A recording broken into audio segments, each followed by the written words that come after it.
And cow means it's not one or two, maybe many in a house. And one will be delivering, or one or two will be milk cows. Others will be pregnant. Some are about to deliver. So always milk used to be their product. They would churn it in the morning, take butter, melt it and keep it in the form of ghee. They will sell buttermilk and also milk.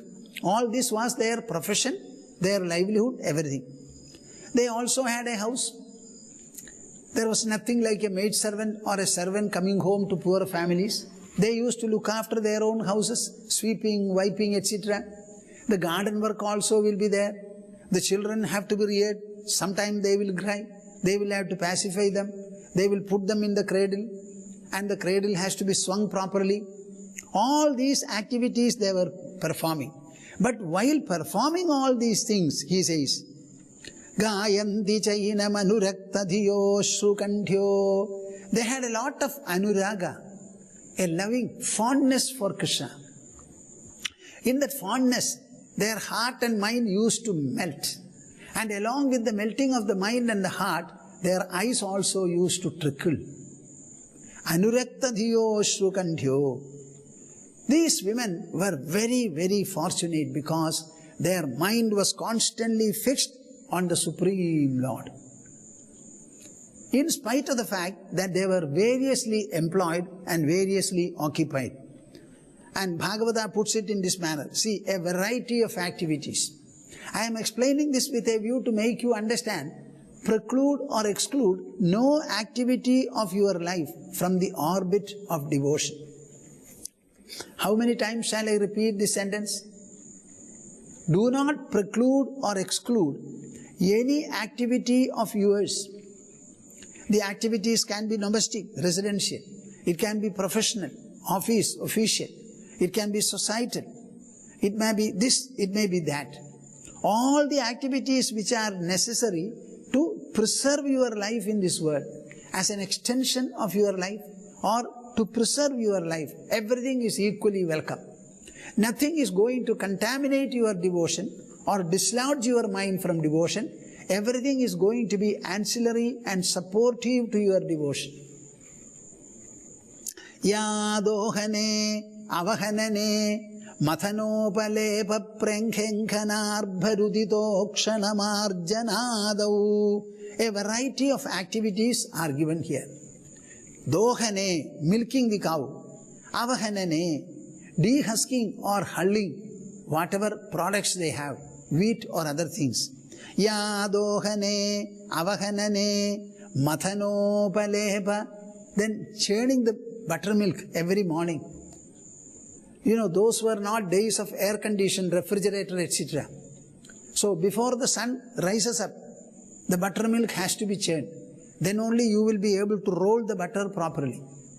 In my house, in my Purvashrama, I was the youngest child of our mother.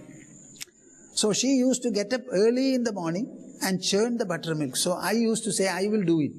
But they were being churned in mud pots because this buttermilk has got a little acidity, etc.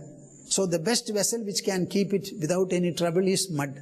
So after putting a kind of a churning rod which is a ball-like thing at the end, suppose I churn it, it will hit the bottom, means it will break. So my mother refused to give it to me for months and years. Finally somehow I snatched it and started doing it. And I have not broken the vessel in any way. So, yadohane, avahanane, mathanopalepa, while churning the buttermilk, upalepa, smearing, etc. They use charcoal, soft charcoal, along with cow dung, mix them together and smear it over the black floor and then smear it and take it out. There is a special way of wiping it. Mathanopalepa, prankhenkanarbharudito ksanamarjanadau. They will have to put the children into a cotton cradle and then swing like this. Like this they will swing. Or maybe in a full wooden cradle and then swing. Prankhenkanarbharudito kshana. Sometimes the children will be crying and they have to attend to the child. Actually, crying is actually a point of grief, agitation and concern. Even when the children were crying, I don't know whether you are following me, my dear viewers. See, many other things are your occupation. You can smear and wipe and sweep the floor. Everything is okay. Mathana is churning is also okay. Hulling. But when the child is crying, you are in a state of agony. It is tormenting, you should say. Even then, their mind was not swerving from its fixation on Lord Hari. That is the beautiful part of it. They had to take water and sprinkle in many places. Go to the garden, sweep there, water the garden. Marjanadav, take a broomstick and broom everywhere. While doing all these things, Gayanti Chainam Anurakta Dhiyo Shrukandhyo, orally they were singing the glory and the splendor, the excellences, exploits of the Lord. While doing so, as I said, their voice was choked and the eyes were trickling. Such women of the Vraja settlement, Dhanyaha, they are the most fortunate. Why? In spite of being engaged in a variety, an ample variety of all these activities, their mind was constantly fixed in the most high Lord. Urukrama Chittayana. So our mind has got the potential as well as possibility to be engaged in the thought and reliance of the Supreme Lord, no matter what you are doing, either alone or in a way of an interaction with others. This is the message that you have to learn. Yadohane avahanane mathanopalebha prankhenkanarbharudito ksanamarjanadau gayanti chainam anurakta dhiyoshru kandhyo dhanya vrajastriya urukrama chittayana. I am reminded of what the little Prahlada says. What does he say? Shravanam kirtanam Vishnoh smaranam padasevanam archanam vandanam dasyam sakhyam atmanivedanam iti pumsarpida Vishnau bhaktischen navalakshana kriyade bhagavatyadha tanmanye adhitamuttamam. You know, Prahlada was the enemy number one for his father, because his father wanted to liquidate Lord Hari. Whereas Prahlada, the father's son, for him Lord Hari was everything in his life. And Hiranyakashipu tried his best to dislodge the son's mind from the reliance on the Supreme Lord. He tried. He appointed special tutors to teach the child nothing about devotion or dharma, only about artha and kama, acquiring wealth and enjoying the world. The dharma and the moksha are aspects, they were completely set aside. But Prahlada did not allow it. Whenever he got an opportunity, he called the children and classmates around and asked them, sit, our teachers are not teaching us the right things. I will tell you what is missed. And he started speaking. Coming to know of all this, the father called him. The teachers presented the child. The father put him on his lap and said, please let me know what is the best that you have learned from your classes. First time he gave a certain reply. I am not explaining it now.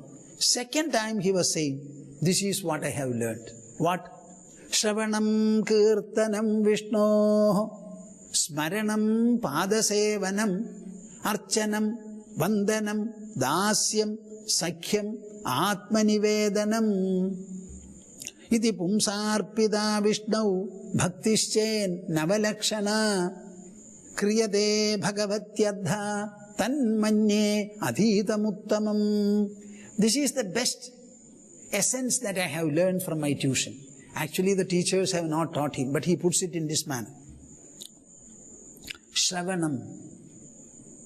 The first step in bhakti is listen to godly narrations. Listen to them. Thereafter you start chanting and reciting God's name or kirtanas yourself. Kirtanam. Who's? Vishnu. Of the Supreme Lord Vishnu. Listen to his stories Start reciting His names. Smaranam, remember Him. Remember Him. Viewers, I am asking you, are you given to these practices? Whenever you get an opportunity, you will switch on something or the other. And what are you listening to? Is there any place for God? Think about it. Think about it. And give your own marks. How many are going to pass this examination? In the whole day of 24 hours, what time have I allotted to godly memories, godly narrations, godly listening? Pada sevanam. After having gone through these, or Shravanam, Kirtanam, Smaranam, Pada sevanam, you want to be of some service and try to worship the feet of the Lord. That is why these idols have come. Shravanam, Kirtanam, Vishnu, Smaranam, Pada sevanam. When you are given to these three, listening to godly narrations, then singing His glory in the form of names or even kirtanas, thereafter remembering Him, automatically a fondness will grow. And this fondness you want to express. How will you express? God is not visible. Because He is not visible, how will you express it? So we want a kind of a visible representation. That is how we have gone in for idols and pictures. And keep the idol before you. I have been visiting this place unfailingly for 47 years. You know, Jamshedpur is the premier steel city of India. First time, steel was produced in Jamshedpur by Jamshedji Tata. Secretary of State or President of America, Dallas, he said, if India produces steel, I will eat all of it. What was that remark meant for? Because India could not produce steel. There would not be sufficient brain here. They would not be able to have the technology and put it into practice. And when steel was produced in Jamshedpur, Dallas of America was stunned. This is what happened. So I have been visiting this place for the past 47 years without any fail in the month of February. Every year I was going there. In the first year, perhaps, I got down at Kharagpur railway station, and for getting hold of the train from Calcutta to Jamshedpur, we had to wait for some time. So we were in the waiting room. One sight which I happened to have at that time still lingers in my mind. One of the passengers came and sat on the floor of the waiting room. He opened his bag. He extracted an idol, a saligrama or so. And with a lot of fervor, he prepared a seat for it on the floor, kept it like this. And then he took some powder, etc., and closing his eyes, started worshipping it. And after worshipping it, he showed the flame, camphor flame. Finally, he wound up everything and put it back. You know, this one sight of mine, one sight that I had that day, it still lingers in my mind. Whenever I used to go to the temple, I would not look at the idol. I would look fondly at the devotees who look at the idol and pray with a wholesome feeling. What all things they would say. They would not speak loudly. You know, what is this? So moving a sight, I used to relish it. So this idol worship is not something to be laughed at or mocked at. It has got great meaning. It's a psychological need. It's a psychological expression. It's a psychological natural compulsion. So just like this man, he never wanted to stop it. It is a routine in his life. So we call our God, come here, sit before me, be ready to have our worship. Let me worship you. I have completed my worship. Please go back to your destination. When we call us, we come. Please come again. This is how we say and feel. With so much of fondness, this is something to be understood. It's a science by itself. Why I am mentioning this? Pada sevanam. We are interested in doing something in the service of the Lord. Now, what kind of a service can you do? When your wisdom increases and mind also expands, then whatever service you do to the world is itself service to the Lord. But the mind has to expand to understand this measure. So until then, these helpful elements are necessary. Shravanam kirtanam Vishnoh smaranam padasevanam archanam vandanam dasyam.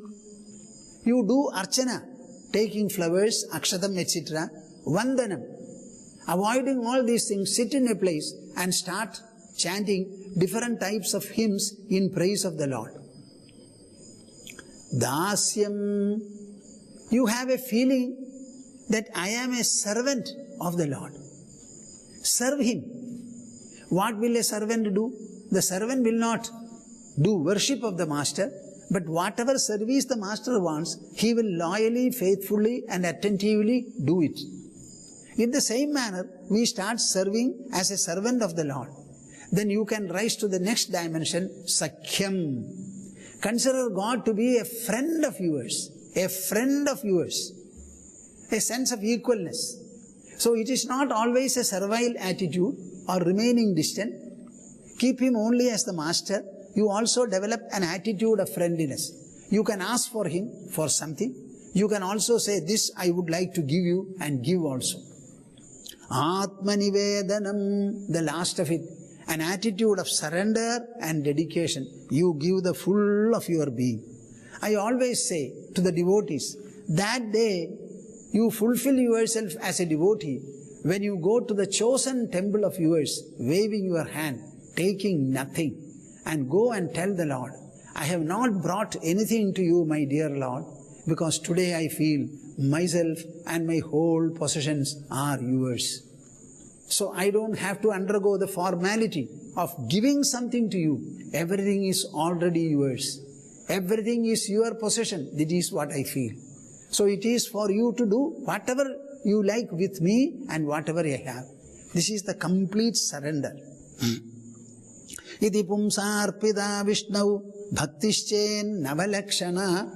There are people who will say that these are stages of devotional ascent. No, it is not so. Navalakshana bhaktihi. The devotional ingredient in all these is the same. But it has got 9 different characteristics, that's all. So you can take to these practices, all the 9 practices together, one after the other.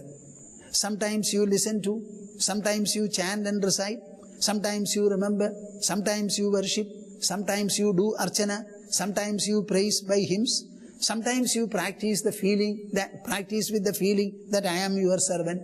Sometimes you consider God to be a friend. And also you have the practice of full-fold surrender. Kriyate bhagavatyadha tan manye adhitamuttamam. If one is able to do it in this manner, practice devotion, that, oh dear Father, Prahlada tells Hiranyakashipu, the Asura Chakravarti, that this is the best learning that is ever possible. I am reminded of this, not only that, these verses of Sreemad Bhagavatam 7th Skandha have become the culture, the folklore of our country. There are millions of people in our country to chant these verses. Shravanam Kirtanam Vishnoh Smaranam Padasevanam Archanam Vandanam Dasyam Sakhyam Atmanivedanam. Our devotion consists of all these 9 constituents. Prahlada also says what? Kaumara ajaret prajnah dharman bhagavataniha. He calls the children and tells them, you know why I am calling you? Because you are young. And while you are young, these practices should be taken up. Never postpone them for a later age. The mistake that everybody does is, you know, my listeners, all of you are viewers. I am very sure that many of you think that true devotion is to be practiced when you grow old. And while young, what will you do? You will worship the world. You will worship the family. You will worship money, prosperity, etc. Absolute mistake. It is a perversion. Devotion is to encourage your heart, encourage your mind to live with joy in this world. Understanding everything around you is a gift from the Lord. Make use of it. but with the memory and gratefulness towards the Lord. Live well, gloriously, not only ornamenting your family, enriching, empowering and blessing the whole world. Devotion doesn't say that everybody should run to the forest and remain in a hermitage. It tells you, make your life glorious, noble, benevolent, delightful, ecstatic, exalted and fulfilled. This is the call of devotion. So he says, Kaumara acharet prajnaha dharman bhagavataniha. The Bhagavata dharmas are to be taken up, adopted and practiced right in Kaumara. When you are a Kumara, not even an adolescent. So my dear viewers, examine your life, examine your position. Have you taken the trouble of taking your children to temples and holy places, cultivating in them a devotional fondness and reliance towards the Lord? Or have you only provided for them very good and effective schooling? Get them admitted to the best of schools. Give tuitions if necessary. Very good. That much is not bad. But all these will be in vain, provided you miss the fundamental devotion to the Lord. That is the most important factor. From there alone, every child will get a strength that will never falter at any time. We want children who are inwardly powerful, glorious, an example for the others. Ishtam dattam tapo japtam vrittam yacha atmanah priyam daran sudan grihan pranan yat parasmai nivedanam. Have you heard? In the north, these are statements we hear much more than in the south. Tan, man, dhan we say. Everything should be given to God. There should be no reservation. Ishtam dattam tapo japtam vrittam yacha atmanah priyam daran sutan grihan pranan yat parasmai nivedanam. Most of you are devotees. Maybe all of you are. As devotees, you have a habit of offering something to God. There are people who will offer something. You know, when they place cash in the hundi, you will find when the hundi is open, most dirty and torn currency notes would be placed there. Things which are a disturbance to the house, they will dispose it off saying, I am giving dana, etc. That is not the way to do. You should give the best of things. The best currency note should be placed. We had erected a hundi here. That hundi is for the temple on hilltop. That Pandavagiri Devi temple which was installed by Lord Parshurama in Treta Yuga, where Draupadi and Pandavas, all of them came and halted here and did tapasya. So this temple has got a great tradition. Draupadi prayed in front of the deity for two needs. What are they? One is victory for the husbands and her own unbreakable marital bond. And both seem to have been sanctioned by the Devi, and even today they have got something called for unbroken matrimonial relationship, a special offering is being done. So, as a hundi for the Devi, a few meters away from the ashram, near the lowest footsteps, there are about 250 steps one has to climb to reach the top. So at the bottom a hundi was placed. You know, the first few times we opened it, you will be surprised that people had dropped with a little resentment many useless substances, including even hair, into the hundi. Why I am telling you this? An offer which you make to the Lord, it should be a faultless offer. The best things should be given. Ishtam, dattam, tapo, japtam, vrittam, yachatmanah priyam. Whatever is dear to you, learn to give it to the Lord. Whatever is useless in the house, like Nachiketa's father Vajeshravas, he performed a huge yaga. And at the yaga, the time for giving away gifts came. He had selected all useless cows from the cowshed and chanting Veda mantras, he started giving. The son felt very hurt. So he goes to the father and asks him, whom are you going to give to? Give me to. He said, to the god of death. Then Nachiketa straight away went to God Yama, and that is how the Kathopanishad begins. So this is an example of disposing of the useless things in the way of yaga.